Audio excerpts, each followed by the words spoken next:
যেহেতু এই সংগঠনের কেন্দ্রীয় দায়িত্বশীল হিসেবে আল্লাহ তাআলা আমাকে রেখেছেন, ওলামায়ে কেরাম বসিয়েছেন, সঙ্গত কারণেই প্রোগ্রাম শেষ না করে কোথাও যাওয়ার সুযোগ ছিল না।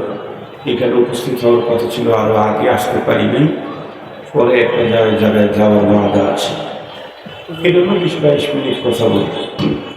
তবে কথাটা বলবো খুব গুরুত্বপূর্ণ, একটু ভালো করে শুনতে হবে। 20-22 মিনিট 25 মিনিটের বেশি।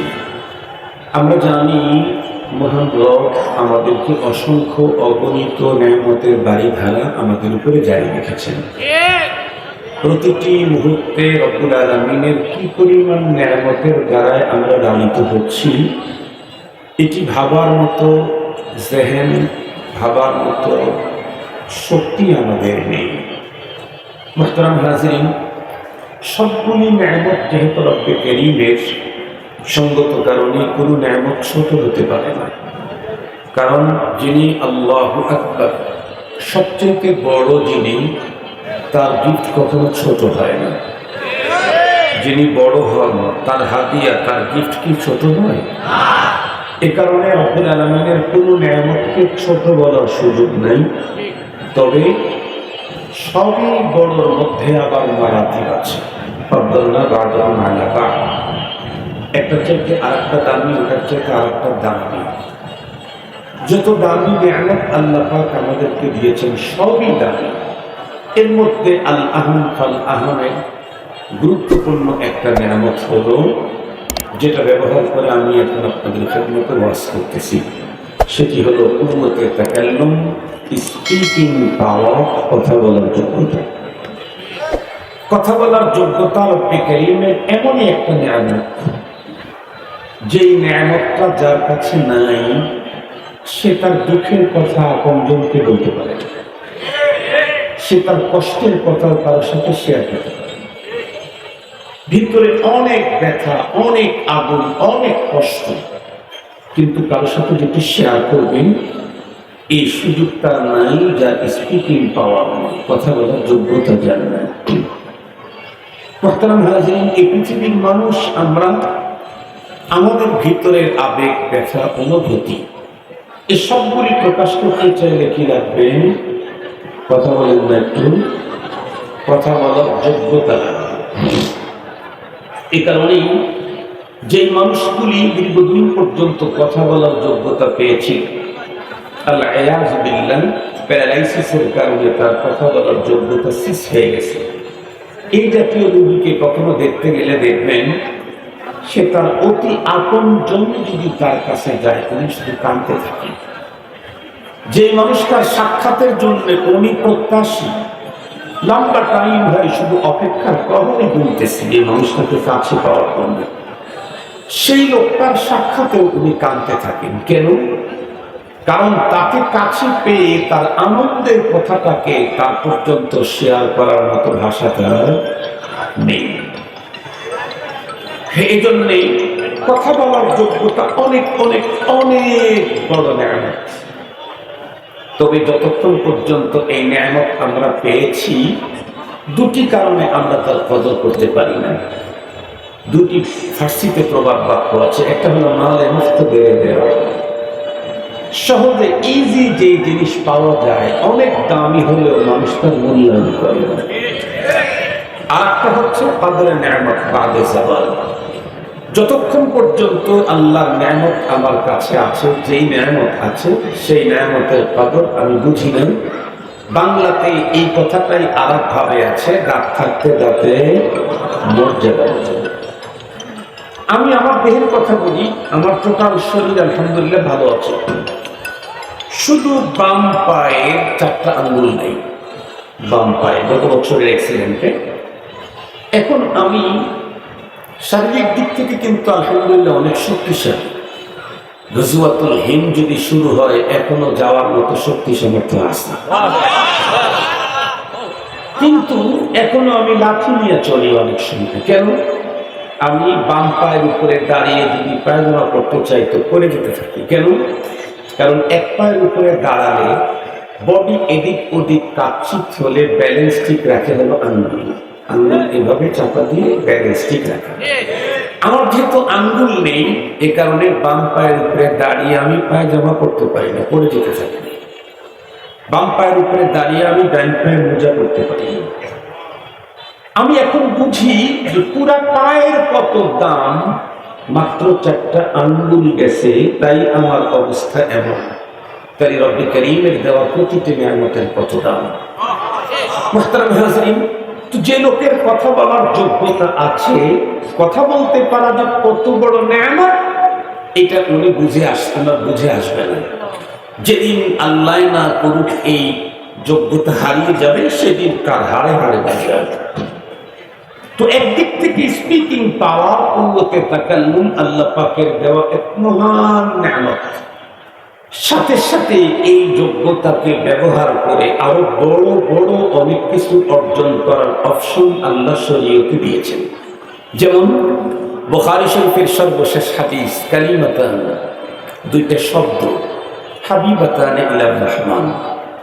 শব্দের কন্ডিশন হলো আল্লাহ পাকের কাছে খুব প্রিয় শব্দ 2টা। তার মানে যেই মানুষগুলি এই প্রিয় শব্দগুলি বলতে থাকে, সেও আল্লাহর খুব প্রিয় হয়ে যায়। হাবিবুল হাবিবে হাবিবুল। সাথে সাথে কালিমা 2টার অবস্থা হলো এই, খফিফাতানি আলাল লিসান, জবানে উচ্চারণ করা বড় সহজ, কিন্তু এর একটা বড় গুণ হলো সাকিলাতানি ফিল মিজান। মিজানের পালায় যখন উঠানো হবে, সবচেয়ে বেশি ওজন হবে এই কালিমা 2টার। এই যে আপনারা, আমরা প্রত্যেকে খেটে খাওয়া মানুষ, সবাই কর্মজীবী মানুষ। নানা কর্মের পরে সন্ধ্যাবেলায় আরাম না নিয়ে চলে আসছি এখানে। যতক্ষণ পর্যন্ত উলামায়ে কেরাম আছেন, ততক্ষণ পর্যন্ত আমরা আছি। উদ্দেশ্য কি? পরকালে মিজানের পালায় আমার নেকিটা যেন ভারী হয়। সারাদিন একজন রিক্সা চালক, অটো রিক্সা চালক 1000 টাকা কামায়। ওয়াজে গেছে, হুজুর এমন এক বয়ান করছেন, 2 দিনের ইনকাম টোটাল মাদ্রাসায় দিয়ে আসছে। এরকম লোক নেন। এই যে 2 দিন হাড় ভাঙ্গা পরিশ্রম দিয়ে ইনকামের টাকাটা মাদ্রাসায় দিয়ে আসলাম, কেন? পরপারে আমার মিজানের পালায় নেকির পালাটা যেন ভারী হবে। অথচ সবচেয়ে বেশি ভারী করবে 2টা কালিমা, সেটা হলো সুবহানাল্লাহি ওয়া বিহামদিহি সুবহানাল্লাহিল আযীম। আমি জিজ্ঞেস করতে চাই, মিজানের পালায় আমার নেকির পালাকে সবচেয়ে বেশি ওজনই করবে যে আমল, এটা কি হাত দিয়া, না পা দিয়া, না পেট দিয়া, না মুখ দিয়া, না টা দিয়া, না এটা লিসানি আমল, জবানের আমল। জবান এমনিতেই একটা অনেক বড় আল্লাহ পাকের দেয়া নিয়ামত, আর সেই জবান দিয়ে সবচেয়ে বেশি ওজনি আমল মিজানের পালায় যেটা হবে, সেটা আমল করা যায় এই জবান দিয়ে। তাহলে জবান নূরুন আলা নূর। শুধু তাই না, আরো একখানা হাদিস আপনারা প্রত্যেকে পড়েছেন, আফজালুদ যিকরি লা ইলাহা ইল্লাল্লাহ। আমি জিজ্ঞাসা করতে চাই, সর্বশ্রেষ্ঠ জিকির যদি কেউ করতে চায়, এর জন্য কি হাত ব্যবহার করলে হবে, পা ব্যবহার করলে হবে, টাকা দিয়ে হবে? আর একটু জোরে বলেন। মক্কা মদিনায় গেলেই হবে না? কি লাগবে? জবান। কথা বলেন, কি লাগবে? শ্রেষ্ঠ জিকির সেটাও জবান দিয়েই হয়। শুধু কি তাই, আরো একটা আফজাল, যার জন্য আমাদেরকে তৈরি করা হয়েছে। ওয়ামা খালাকতুল জিন্না ওয়াল ইনসা ইল্লা লিয়াবুদুন। মা খালাকতুল জিন্না ওয়াল ইনসা বখা মিসতে মাকসুদ জুজ ইবাদত আজজাহা। ইবাদতের জন্য আমি তৈরি। সেই ইবাদতের নওয়াফিলের মধ্যে সর্বশ্রেষ্ঠ আফজালুল ইবাদাতি তিলাওয়াতুল কুরআন। সবচেয়ে দামি ইবাদত কোরআনে পাকের তিলাওয়াত। এটা কি টাকা দিয়ে, মক্কায় গিয়ে, হাত দিয়ে, পেট দিয়ে? জোরে বলেন, কি দিয়ে? জবান। জবান এমনিতেই একটা বড় নিয়ামত। এরপরে এই জবানের আমলগুলি একটা চাইতে আর একটা দামি, ওটার চাইতে আর একটা দামি। শ্রেষ্ঠ ইবাদত সেটাও লিসানি, জবান। শ্রেষ্ঠ জিকির সেটাও জবান। মিজানের পালায় সবচেয়ে বেশি ওজন করবে আমার নেকির পালাকে, সেটাও জবানই। তিনি বুঝেন যে আল্লাহ পাক আমাকে জবান কথা বলার যে যোগ্যতা দিয়েছেন, এটা কত বড় দামি নেয়ামত। তবে মনে রাখতে হবে একটা কথা, যেই জিনিস যত বেশি দামি হয় ওটা যদি খারাপ হয় তত বেশি। কথা বলেন। শেখুল হাদিস আল্লামা আজিজুল হক রহমাতুল্লাহি আলাইহি আমাদেরকে বুখারী শরীফ পড়াইতে বলছিলেন, এই তোমরা কি হোটেলের পাশে কুকুরকে দেখছো? আমরা বললাম দেখছি তো। কি দেখছো? হুজুর নিজেই বললেন, সংক্ষেপে বলি, তোমরা দেখবে হোটেলের পাশে অনেক কুকুর, যেই কুকুরের ভিতরের কন্ডিশন আল্লাহ জানে, উপরের অবস্থা হলো এই, তার শরীরের চামড়ার উপরে একেবারে মহিষের কাঁধের মতো বয়রা হয়ে গেছে, মানে কোনো স্কিনে একটা লোম নাই, পুরাটা ঘা ঘা ঘা ঘা মোটা হয়ে গেছে। বলো তো দেখি এই কুকুরটার এই কন্ডিশন কেন? আমরা তো বলতে পারি না, জানি না। হুজুর বললেন, শোনো, আমাদের দেশে সবচেয়ে উন্নত মানের খাবার তৈরি হয় হলো ঘি দিয়ে। যেই খাবারে ঘি লাগে সেই খাবারের দাম বেশি, এটা মাইকিং করে। যেমন ঘিয়ে ভাজা কি বলে সেমাই, ঘিয়ে ভাজা লাচ্চা, ঘিয়ে ভাজা টোস্ট, এটা সব দাম বেশি। যার সাথে ঘি লাগে তার দাম বেশি হয়। তো হুজুর বলেন যে দেখো, এই যে কুকুর, এই কুকুরগুলোর কন্ডিশন খারাপ হওয়ার কারণ হলো এই কুকুরগুলি ওই হোটেলের পচা ঘি খাইছে। আমরা স্বাভাবিক খাবার খাই, ভাত। ভাত যদি নষ্ট হয়, শুকনো মরিচ, পেঁয়াজ, রসুন, সরিষার তেল দিয়ে এটা মাখাইলে মোটামুটি খাসির রেজালার চাইতে কম মজা না। বিশেষ করে শেষের অংশ চাইতে খাইতে, ওরে আল্লাহ, এ তো পুরান ঢাকার কাচ্চি বিরিয়ানি খেয়ে। ভাত নর্মাল খাবার নষ্ট হলে পেঁয়াজ মরিচ দিয়ে খাওয়া যায়, কিন্তু বলুন তো দেখি, যদি ঘি নষ্ট হয়, এটা পৃথিবীর কেউ খেয়েছে? হুজুর বলেন, মানুষ তো খায় না। হোটেলের পচা ঘি কুকুর খাওয়ার কারণে ওর পেটের কন্ডিশন আল্লাহ জানে, উপরের অবস্থা হলো এই রুটি। জবান সবচেয়ে বড় নেয়ামত আল্লাহ পাকের দেওয়া যতগুলি আছে তার মধ্যে অন্যতম। এ দিয়ে সবচেয়ে ওজনী আমল হয়, এ দিয়ে সবচেয়ে উৎকৃষ্ট জিকির হয়, এ দিয়ে সবচেয়ে আফজাল ইবাদত হয়। কিন্তু এই জবান যদি বিপদগামী হয়, জবান যদি ভিন্ন জায়গায় ব্যবহার হয়, তাহলে নবীজি বলেন, লিসান জিরমুহু সগীর জুরমুহু কবীর। জিহ্বা অত্যন্ত ছোট একটা আল্লাহ দেওয়া আমার শরীরের একটা অঙ্গ, কিন্তু এর অপরাধ বড় ভয়ঙ্কর। জিহ্বার অপরাধ কত বড় ভয়ঙ্কর, এই কথার উপরে আমি 3 দিন পর্যন্ত ওয়াজ করে যতটুকু বুঝাইতে পারবো তার চাইতে বেশি বুঝবেন। যদি কারো সম্পর্ক থাকে তাহলে একটু সাবেক প্রধানমন্ত্রীকে ফোন দেন, উনি সবচেয়ে ভালো বলতে পারবেন। বিগত 15-16 বছর পর্যন্ত কত দুর্ঘটনাই না ঘটলো, শাপলা থেকে শুরু করে, পিলখানা থেকে শুরু করে, 13 সাল থেকে শুরু করে, 21 সাল থেকে শুরু করে, মোদী বিরোধী আন্দোলন থেকে শুরু করে, দেশের অর্থ সম্পদকে ঝাঁঝরা করা থেকে শুরু করে, গুম খুন হত্যা আরো কত কিছু হলো। কিন্তু তারপরেও তাদের স্বপ্ন ছিল 41 সাল পর্যন্ত। আমরা তো আরো একটু বাড়াই বলেছিলাম, মনে হয় উনি ইন্তেকালের আগে আর কেউ যেতে পারবে না। চলতে চলতে চলতে চলতে হঠাৎ করে তার মুখ থেকে এমন একটা শব্দ বের হলো, অমুকের ছেলেদেরকে চাকরি দেব না, অমুকের বাচ্চাদেরকে দেব। এক শব্দের কারণে তার মতো এক প্রভাবশালী নেত্রীও 45 সাল তো দূরের কথা, 46 সাল তো দূরের কথা, 45 মিনিটের উপরেই সময় পায় না।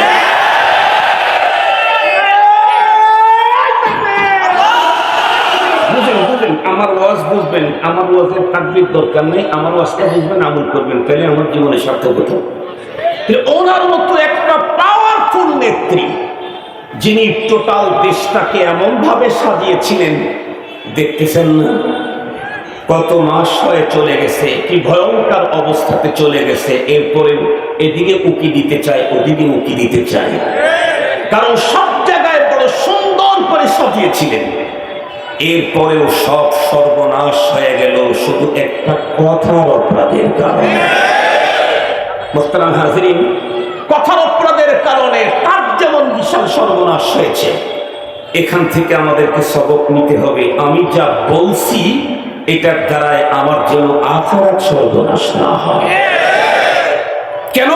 কারণ আমার প্রতিটি কথার পিছনে রব্বে কারীম আমাকে পরপারে বিচার করার জন্য সিআইডি লাগায় রাখছে। আল্লাহ পাক বলেন, কিরামান কাতিবিনা ইয়ালামুনা মা তাফআলুন। সম্মানিত লিখকগণ যা করি যা বলি সব লেখে। কেমন কিতাব আমাদের সামনে, কেমন লেখা হাজির করা হবে? কোরআন শরীফের মধ্যে আল্লাহ তাআলা আরেক জায়গায় বলেন, ওয়াউদিআল কিতাবু ফাতারাল মুজরিমিনা মুশফিকিনা মিম্মা ফীহি ওয়া ইয়াকুলুনা ইয়া ওয়াইলাতানা মা লিহাদাল কিতাব লা ইউগাদিরু সাগীরাতান ওয়ালা কাবীরাতান ইল্লা আহসাহা। তার জীবনের লেখালেখি দেখে ছোট্ট একটা কথাও তো ছাড়ে নাই। আর ছাড়বে কেমনে? রব যে সিস্টেম করে দিয়েছেন। কি সিস্টেম করে দিয়েছেন? আল্লাহ বলেন, ইয ইয়াতালাক্কাল মুতালাক্কিয়ানি আনিল ইয়ামিনি ওয়া আনিশ শিমালি কাঈদ। আমার ডান পাশে একজন, বাম পাশে একজন 24 ঘন্টা বসায় রাখছেন। ডান পাশে একজন, বাম পাশে একজন। সে কি করে? মা ইয়ালফিযু মিন কাওলিন ইল্লা লাদাইহি রাকীবুন আতীদ। যা বলি, এই যে যা বলি বলতে যেটা বলেছি এটাও হেফাজত করেছে, রেকর্ডিং করেছে, ভিডিও ফুটেজ সংরক্ষণ করতেছে। তো পরে কি হবে? পরে আল্লাহ পাক বলেন, وَكُلَّ إِنسَانٍ أَلْزَمْنَاهُ طَائِرَهُ فِي عُنُقِهِ وَنُخْرِجُ لَهُ يَوْمَ الْقِيَامَةِ كِتَابًا يَلْقَاهُ مَنشُورًا اقْرَأْ كِتَابَكَ كَفَى بِنَفْسِكَ الْيَوْمَ عَلَيْكَ حَسِيبًا। এই যাবতীয় জীবনের বৃত্তান্ত সব লিখে আমার আপনার গলার ভিতরে ঝুলিয়ে দেওয়া হবে এবং বলা হবে, তুমি তোমার আমলনামা পড়ো। বিচারের জন্য নতুন বিচারক নিয়োগের দরকার নাই, তুমি পড়ো। তখন আমাদের মতো যাদের জবান কন্ট্রোল ছিল না তারা বলতে থাকবে, ইয়া লাইতানি লাউ লাম উতা কিতাবিয়া।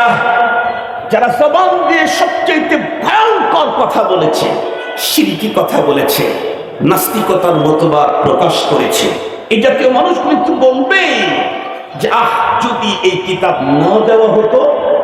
এই জন্য আমার ছোট্ট নসিহত হলো, বর্তমান সময় আমাদের অনেক কিছুই কন্ট্রোল নাই। কন্ট্রোল না থাকার শীর্ষে হলো দুইটা জিনিস, একটা হলো চোখ আর একটা হলো জবান। এই দুইটা সবচাইতে বেশি কন্ট্রোলের বাইরে চলে গেছে। জবান কন্ট্রোল আমাকে করতেই হবে, যদি না করি তাহলে আমার প্রতিটা কথার উপরে পরপারে বিচারের জন্য রব আমার পিছনে সিআইডি লাগাই দিয়েছেন। শুধু খাতা নিয়ে আসে না, ক্যামেরা নিয়ে আসে। সে ভিডিও ফুটেজ আমাকে দেখায় দেবে। সঙ্গত কারণে আমি এমন কোনো কথা বলতে যাব না যে কথার দ্বারায় আমাকে মানুষের সামনে অসম্মানী হতে হয়, অথবা যে কথার দ্বারায় আমাকে আল্লাহর আদালতের আসামির কাঠগড়ায় দাঁড়াতে হয়। এখন তো অবস্থা এত বড় বেগতি, জবান এত বেশি দারাজ করতেছি আমরা।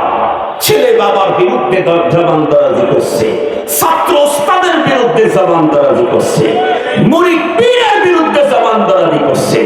যদি কন্ট্রোল না করি তাহলে আমার জবান আমাকে ওই পরিমাণের ভয়ঙ্কর পরিণতি করে দিবে যেমনটি শেখ হাসিনার হয়েছে। আল্লাহ আমাদের জবান কন্ট্রোলের তৌফিক দান। আসসালামু আলাইকুম ওয়া রাহমাতুল্লাহি ওয়া বারাকাতুহু।